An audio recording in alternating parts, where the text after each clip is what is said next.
الرحمن الرحيم. أعزائي مشاهدي ومحبي كرة بلدنا، عليكم ورحمة الله وبركاته.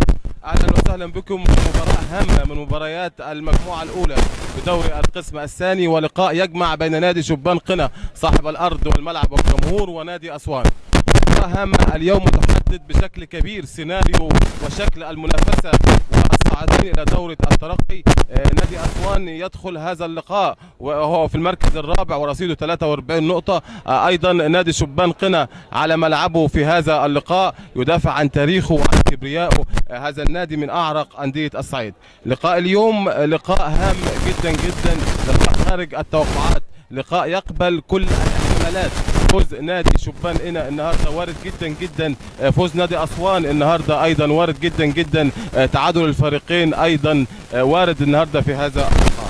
لقاء يحظى باهتمام اعلامي كبير جدا من برنامج كرة بلدنا النهارده وطاقم العمل الخاص به في هذا اللقاء، الكابتن هشام الهواري والكابتن ناصر خليفه ومحدثكم عصام محمود، والسير التحليلي لهذا اللقاء ولقاءات ما بعد وما قبل المباراه. هنشوف النهارده هذا اللقاء هو يسفر عنه لقاء من العيار الثقيل في كرة القدم بصعيد مصر. طبعا ما ننساش ان نادي شبان قنا النهارده يعني هو الممثل الشرعي لمحافظة قنا، تأسس عام 1966 وهو نادي من الأندية العريقة ونادي صعب المنال على ملعبه وليه صولات وجولات في كرة القدم بصعيد مصر. ايضا نادي أسوان من الأندية العريقة جدا في صعيد مصر، تأسس عام 1935 ونادي طبعا أمد المنتخبات القومية بالعديد والعديد من اللاعبين واللاعبين المميزين اللي مثلوا ورفعوا اسم وراية المنتخبات القومية. طبعا النهارده الكابتن حسن انور هو طاقم التحكيم في هذا اللقاء وحكم هذا اللقاء. الكابتن حسن انور من منطقه الفيوم ومن الحكام المشهود لهم بالكفاءه. وهنشوف النهارده اختيار كابتن عصام عبد الفتاح لهذا اللقاء، لقاء من اهم لقاءات في المجموعه الثانيه النهارده.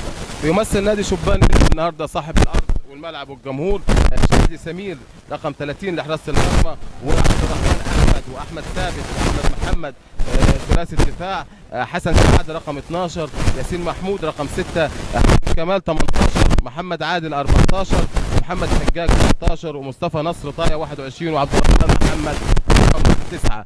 على بركة الله نبدأ هذا اللقاء. وانطلقت بداية الكابتن حسن انور. تشكيل نادي اسوان النهارده في هذا اللقاء: مؤمن جابر رقم 19 حراسة المرمى، قدامه محمد انور ابن شبان قنا وابن محافظة قنا رقم 24، حماده السيد لاعب المقاولين الاسبق، وقلب دفاع نادي اسوان 21، شحاته رضا 17، وامير عابد 23، واحمد محمد 4، واحمد حامد 5، ومصطفى محمد 7، وفريدريك رقم 27، وباتريك رقم 3، وابودو رقم 28. بدأ اللقاء طبعا هنشوف النهارده يعني انا في اعتقادي الشخصي ان المباراه هتكون تكتيكيه من الطراز الاول، ان الكابتن شديد انام المدير الفني لنادي اسوان والكابتن كمال الزيني المدير الفني لنادي شبان قنا. نادي اسوان بالطاقم الازرق النهارده، ونادي قنا بطاقمه المعتاد الابيض، ودي هجمه ولنادي اسوان وبدايه نشطه من نادي اسوان، انما سيطره الكابتن حسن انور بخطه مختلفه.